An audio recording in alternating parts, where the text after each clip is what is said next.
bit longer. Anyway, so this afternoon I would like to introduce Dr. Xin Yuan from Nokia, Gallardo. He's going to start talking about what would be, I would say, the main topic of this afternoon, which is related mostly with spectral, any sort of spectral sensing of compressed or computational. And so she has plenty of experience working on these kind of problems, so from the mathematical and signal processing perspective. And basically he has a PhD from Hong Kong Technical University, and he was a postdoc at Duke, and now he's a scientist. I don't know how many different labels for scientists there are, but he's one of the premium scientists at Nokia Gallardo, and I'm glad that he's here and give us a talk. So thank you, Xin.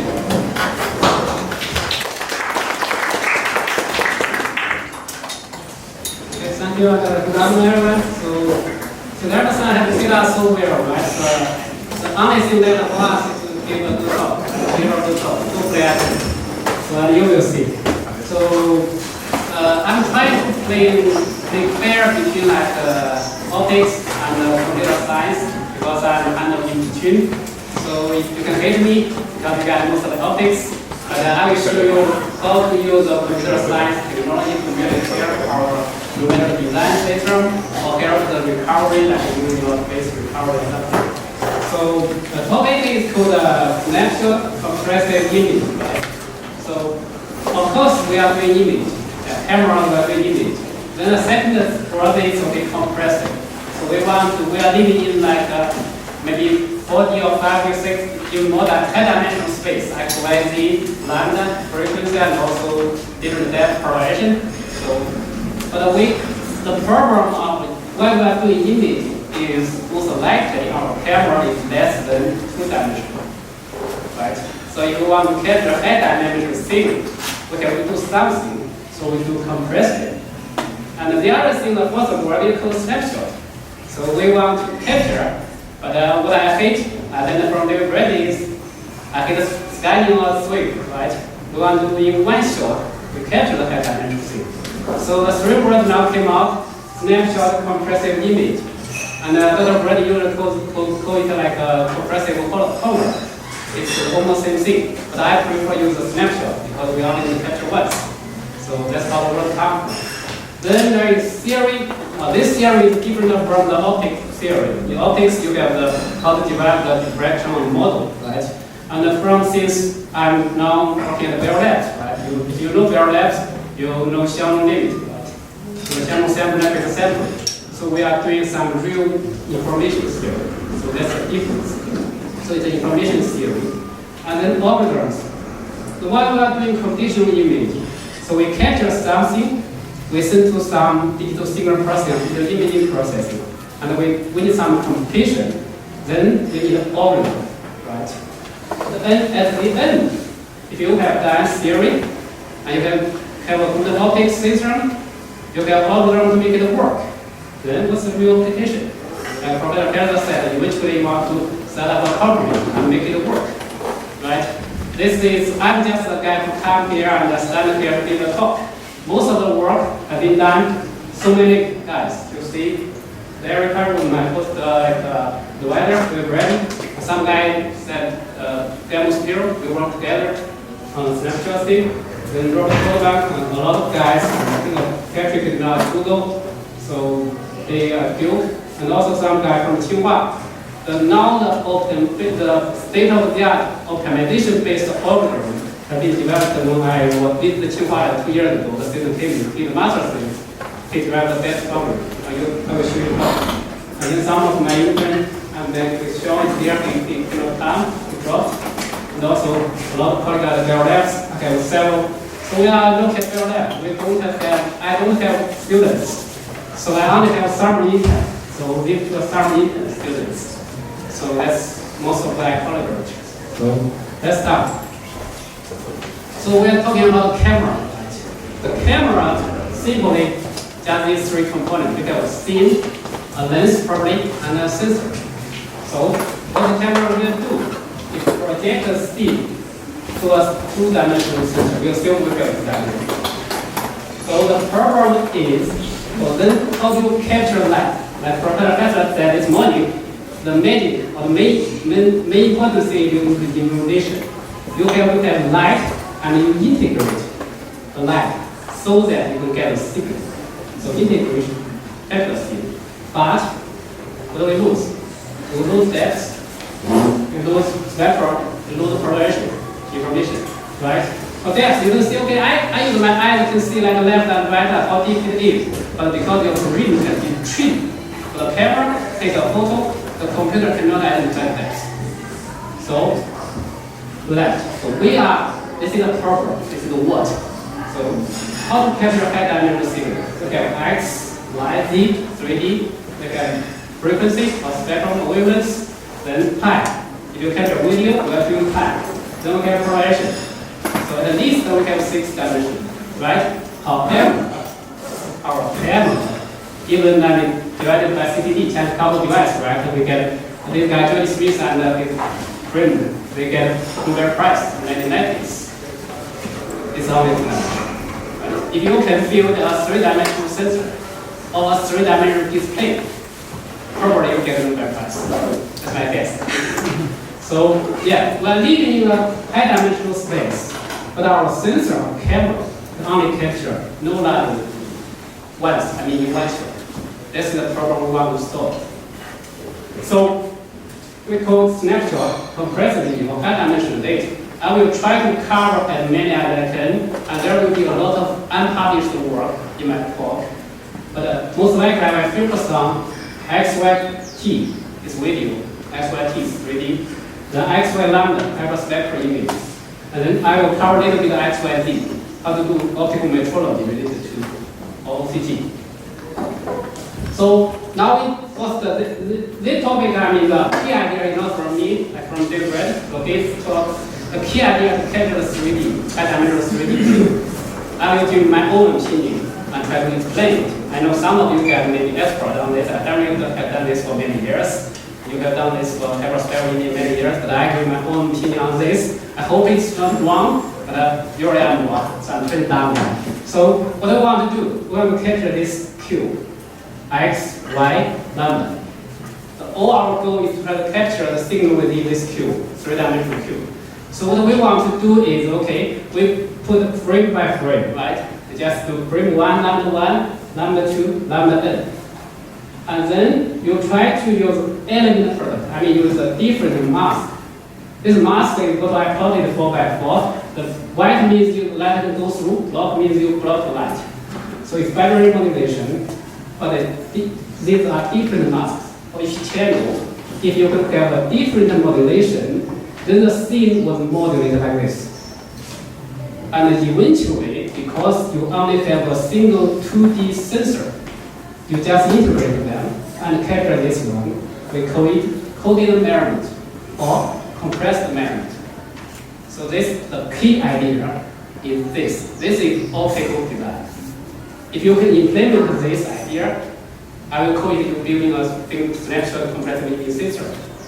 And all the 2 or 3 cameras I will talk is based on this idea. It's an optical design. Then comes the mathematical part.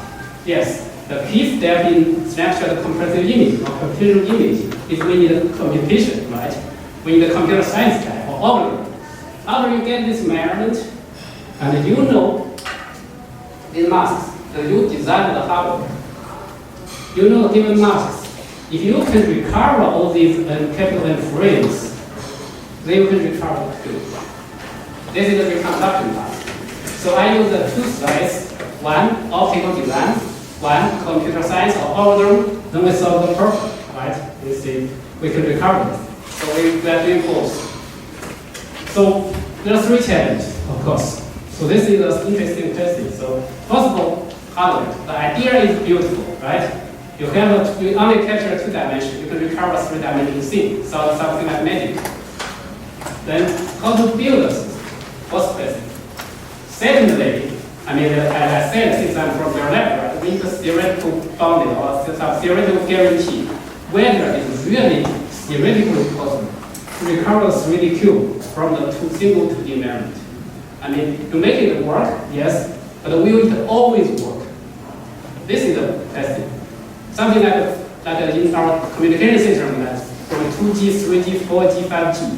So there are always a theoretical guarantee it always works. So that's why they could deploy this base station. Otherwise, it cannot. So remember, there's theoretical guarantee. So that's why the information theory from the Xin Yuan side.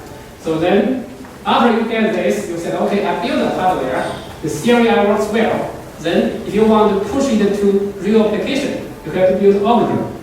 The algorithm is called to recover the 3D cube from the 2D environment, and it is react efficient. Yeah, you look at a very good algorithm, but you can run 1 month. Who cares?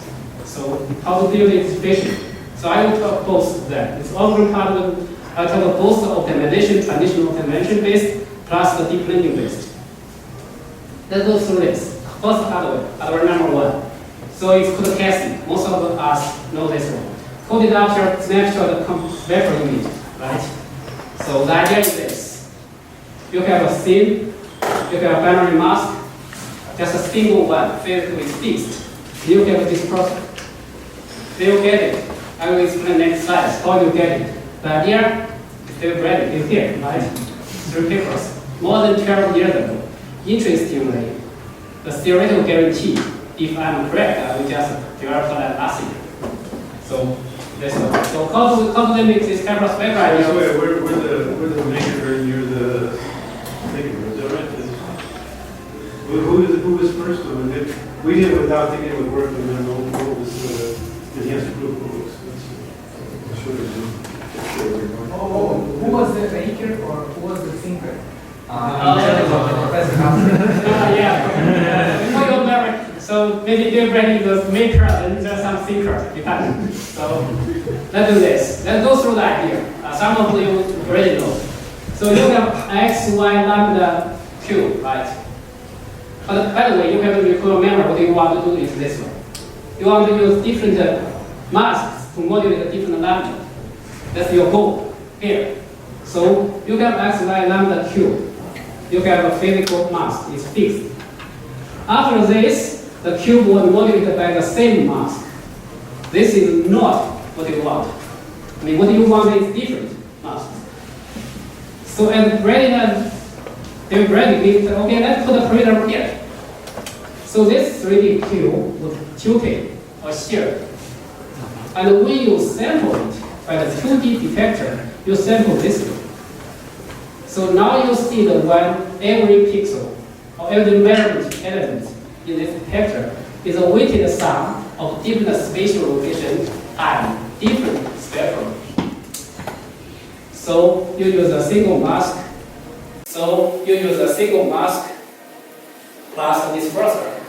You implement this idea. By the way, I spent more than 6 months to really understand this idea. Until now, I still think this is the best idea to do like a compressive system. I mean, I never say one of the best. Still the best. So I will tell you, I spent another 6 months to write down the forward model. Yes, 10 years ago, 12 years ago, we get this result from a single 2D environment. Can recover this like 30 channels at different levels from 450 to 650. So I give you the colors. If you use an RGB camera, you will get this. Right? From single environment to here. Now the first imaging system is done.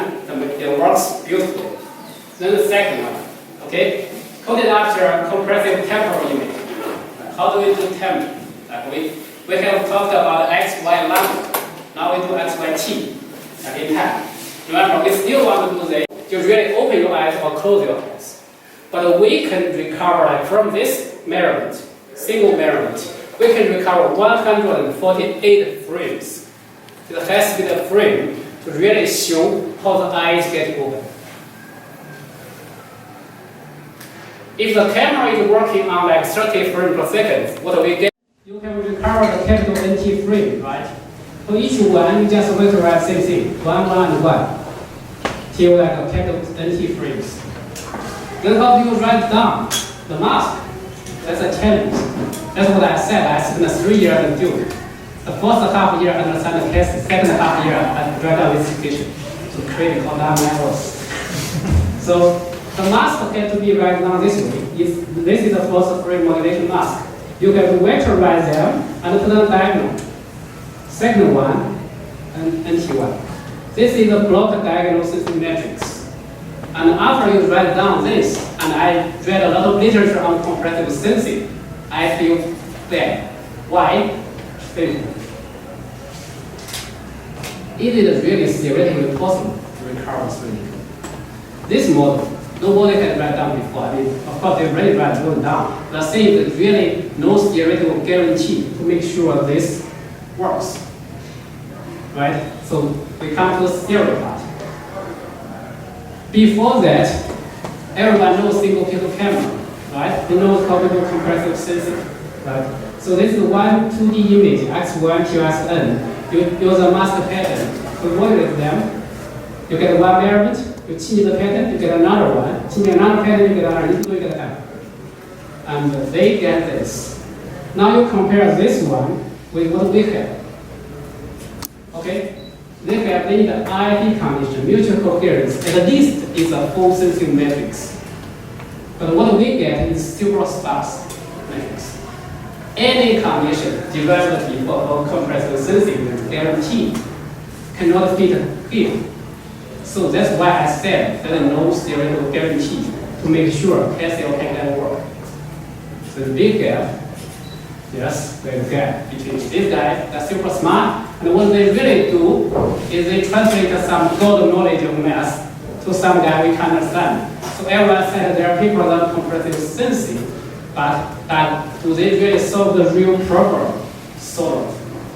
So until when I went to Berlin in 2015, on 2016, I have a colleague from math department, old man. So she came to my office. Xin, I thought you work on compressive. I said, yes. Do you have some mathematical problem? I said, yes, a big one. Because in my mind for 4 years, I didn't solve it. I don't know how. So she said, okay, I will try to solve it. I mean, she got her, Xin Yuan, she got her PhD from Stanford and a postdoc at Princeton. She's a traditional information theory type. She said, okay, they didn't prove anything. I will prove this for you. So she just, I write down the full model and gave to her. She disappeared like 6 months. Didn't come to my office. And then after 6 months, they gave me a paper. 30 pages, all mathematical equation. So she said, okay, I proved it. It worked. I was excited, and then what I did, I spent another 3 months to double check every equation. And eventually I understand what is concentration measure, what is mathematical bound. I understand it. By the way, I did make something wrong. I changed some equation. They were turned out wrong. She said, okay, why did you change my equation? I said, oh, sorry, I thought it was wrong, but actually my mistake. So she made it. And then, yes, she proved this works. So say this. What's the key point from information theory? Don't be scared. It's not that bad because I can understand in 3 months. Probably you guys can understand in 1 day, right? You guys are much smarter than me. So the thing is, the key is, if you can do snapshot of compressive image, the signal has an assumption. The signal has to be able to compress. If the signal cannot be compressed, you have no chance. That's also noise. But if the signal can be compressed, you have some bound. You can find an encoder and a decoder. Once you have encoder and decoder, you can have a code rate and a distortion. And what this bound tells you is, okay, if you solve some optimization problem, the signal you recover and compare with the truth, they are bounded by the distortion rate. And if there is no distortion, you can recover the signal perfectly. So that's a theory. By the way, it's with a larger chance. It's always a high probability. That's why we need a concentration measure. So that's the theory part. Hopefully you guys can get the key idea how they solved. How good it is, I don't know. And previously I don't have a bound, but now I have a bound. Probably you guys can improve it. Right? So far, so good, right? We are good at hardware, and we are good at the theory. And the third thing, how do you get oven? How do you recover 3D cube from the compressive 2D measurement directly? So how to make it work? Basically, this is, I guess everyone noticed, right? This is ill-posed problem. You have to add some constraint to it. So if you solve this problem, it's called optimization base. So you have to go to the prior, because this is always you impose some prior on the signal. And then you have the data that you capture. You basically do a projection or interactive with many iterations. Then you get something. This is what you usually do. And the best one, or state of the art one, is this paper. So we have the thin mass, we get the measurement, right? How you get the measurement? You can feed the measurement to this iteration algorithm. You get initialization. One of the key idea of this algorithm is each block across different scene. You can find many similar blocks or small image patch across all the video frames. Because they are similar, for each patch group, you can impose a long run. You do SVD and most of them are zero. And then you use weighted nuclear norm minimization. You get the clean image, you aggregate them, and you do projection again and again. And then you get this result. And after 300 iterations, you get this result. And previously we have this. Now, how good it is? Check it. So, for image processing society, okay, I'm sorry I mentioned that again, is if the signal, if the image PS line is above 30 dB or video, that means it's usable or a black box if you like. If it's lower than that, you cannot use it. That's why I did this one. I mean, by the way, for this one, I still didn't beat 30 dB. Yeah? I'm not happy with this video. Too very tough. And for this one, yes. For this one. In general, we have like more than 30 dB in simulation. So how about the field data? The field data capture the measurement. We can recover 14 frames. These are all algorithms. And what's the best one? Compare again. If you see it, so it works both in simulation and real data.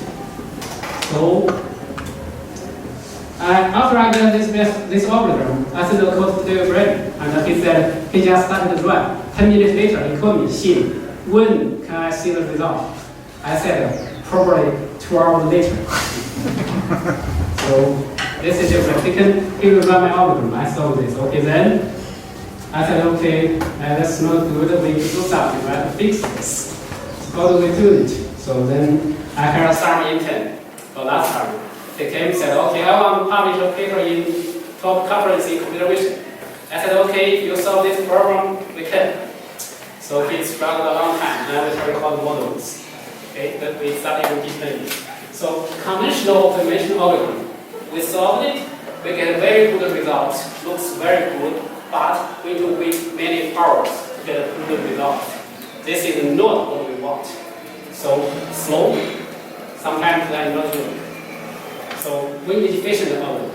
You can get a result like fast. Then we try to deep learning.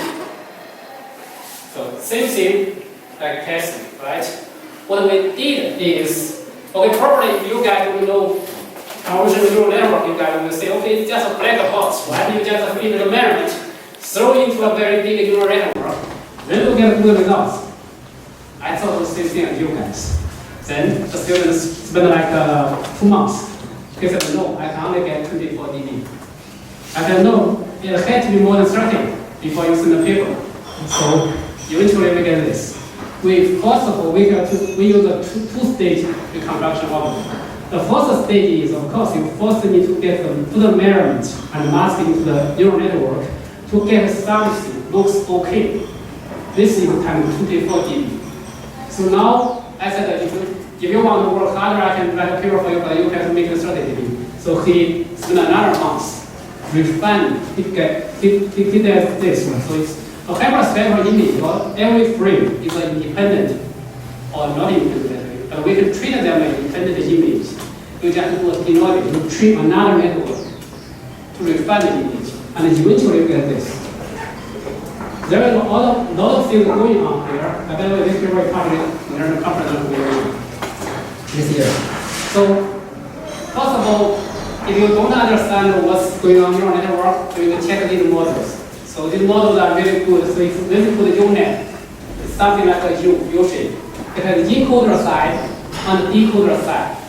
And the main difference of this compared with decoder or autoencoder is they have skip connection.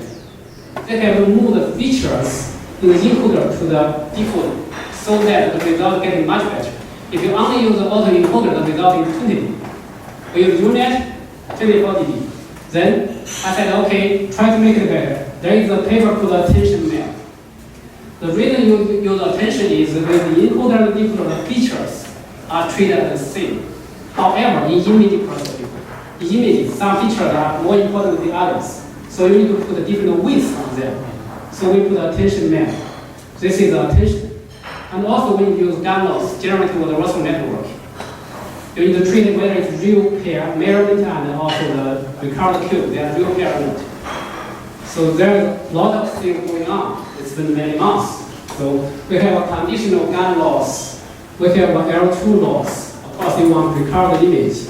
And final objective is this one. Under this, we get a very good spectral resolution. However, the spectral resolution is not good, 24 dB I told you. So we have a frame-wide refinement. We just put another small unit. Then you get good results. Compare truth, lambda net, series curve, all the details. DSI, the optimization one, get QQs. You compare the PSNR, averaging more than 30 dB.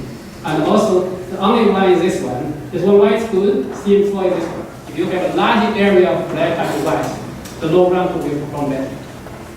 So let's see some results, compare with them. The truth, lambda net, you almost see the same thing. This is a correlation of spectral information. So this is an unpublished result, okay? So this is real data. You capture the real data. In addition to lambda net, I propose double net. It's different network. So the result you compare with the DSCI, and then this double net. And also special curves. This very, I really love this view, this one. This is our camera really running at 35 frames per second. We will see the difference moving. This is a movie. Hopefully see. Now we can do like almost end-to-end spectral compressive spectral image. We capture, we recover within like 100 milliseconds. This one is another video.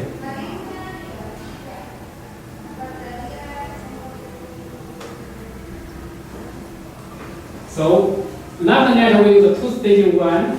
Because of training data, you think about the hybrid spectral image, the training data, how large it is. 1,000 by 1,000 by 30 frames. It is huge, so you have enough training data. You have a very expensive GPU to make it work. So, but then we use the unit because we connection, we limit the training data to get good results. So we use the nano similarities of gun, zero potential, small unit for refine. This is called non-training data. By the way, the scale is so small. What I just show you the video is 700 by 700 by 28. We are using a 48 gigabyte GPU.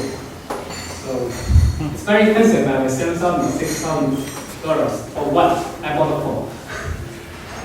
So yeah, Cassie plus lambda can give you an end-to-end solution. Video rate, 3D hyperspectral image. That means leave coordinate. That's what you get. I mean, I told you here. So we try to do the same thing for video. So I'm not the first guy to video, it's a different for video. He is first. They were getting into the big thing. But I think I built into the framework. What the way to do is, okay, if you can recall your memory, that's what follow can use. Okay, so if you recall your memory for optimization algorithm, you just do iteration. For each iteration, you do a denoising a little bit. However, whether you can unfold the denoising part, iteration, try to call them states.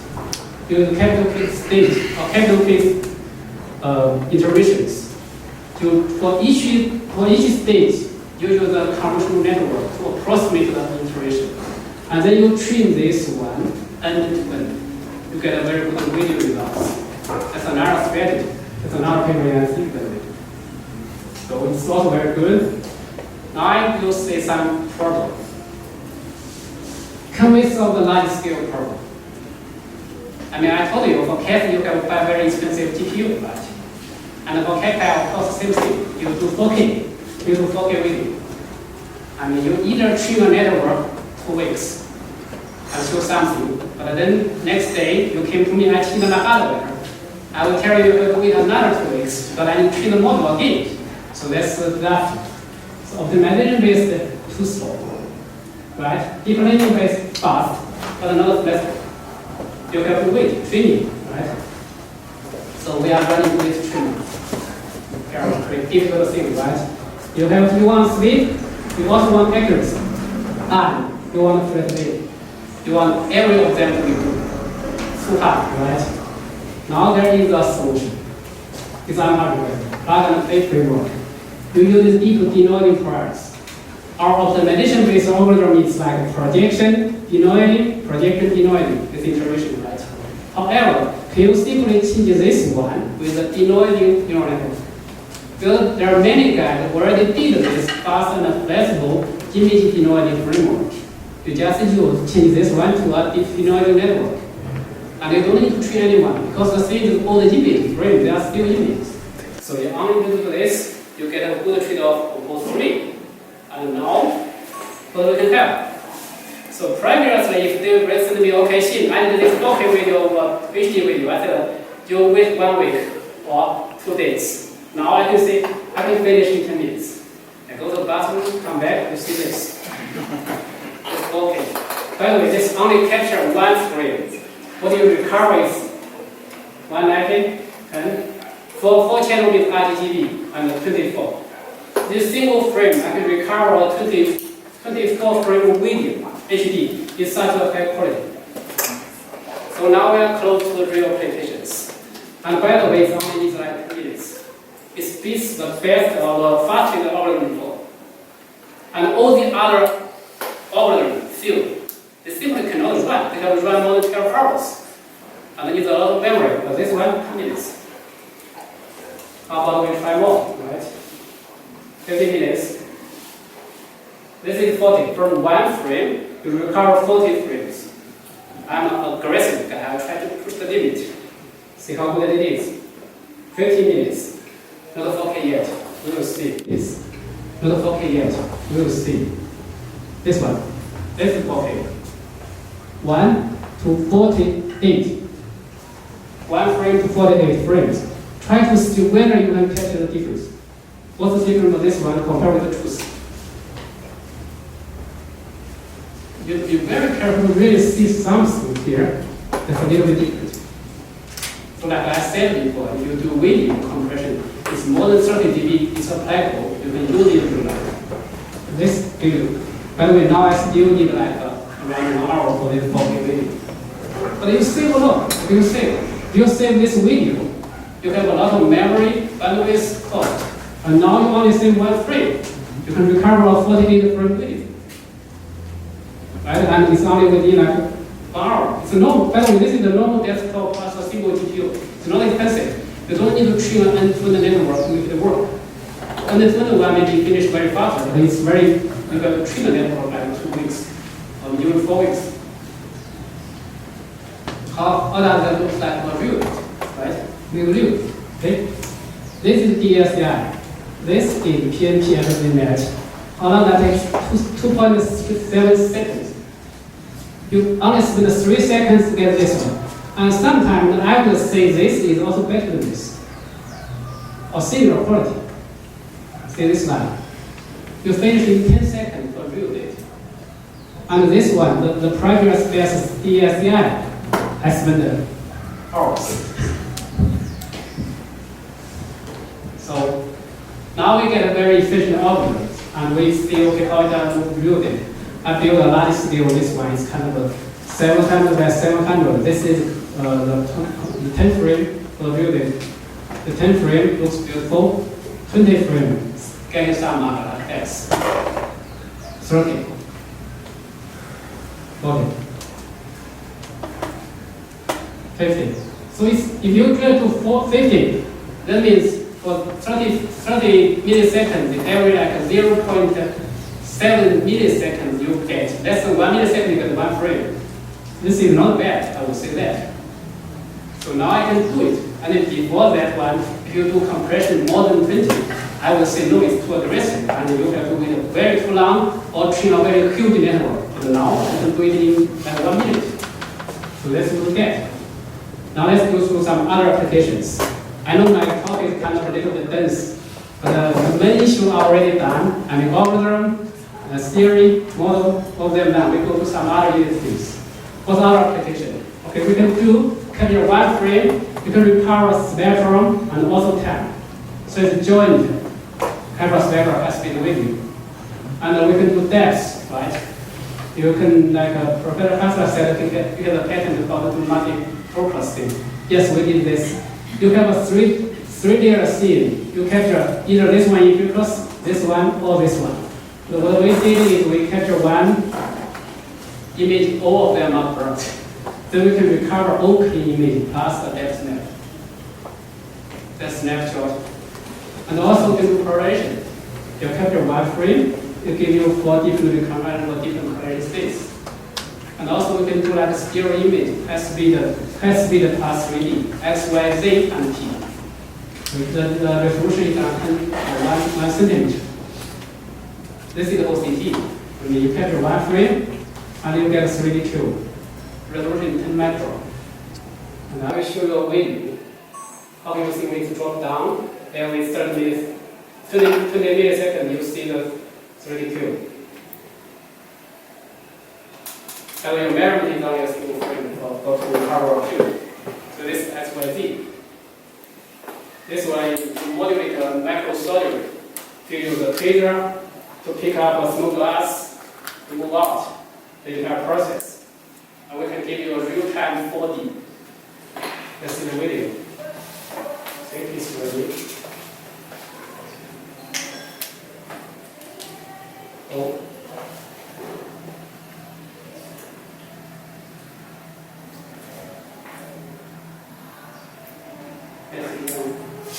So this is a real scene by your camera. This is what you captured. This is what you recover the 3D cube. The tweezer gets in to pick the glass. The tweezer needs to get down to the same level of glass.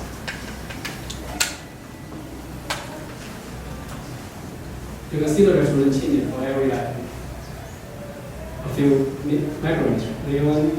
You catch the glass, move out of the scene. It's 4D volumetric signal. Then it's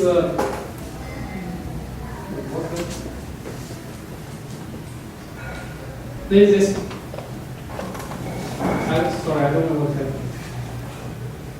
So this one is I capture a single measurement and then two field of view. That's it. The good thing is we only need a single DMD. We don't need 2 DMD to make it. 2 masks. So now I give a summary. I'm trying to keep in time. I think I'm good. So our key idea is using 2D sensor to compress the sample of high-dimensional signal. And we talk about the key idea. Remember the 2 slides. We need the optics plus some polymer. Only 2 slides of key. We have hardware build, we have theory, we have algorithms, both deep learning and traditional optimization. And also I give you a good solution for large-scale problem. Right? Then some applications. And these are cameras, part of the cameras I'm doing. By the way, most of them are in my lab. These are all at Duke, and they are in UCF. So I have some systems here at the Bell Lab now. So then these are papers, application. And with that, thank you. Hope you enjoy.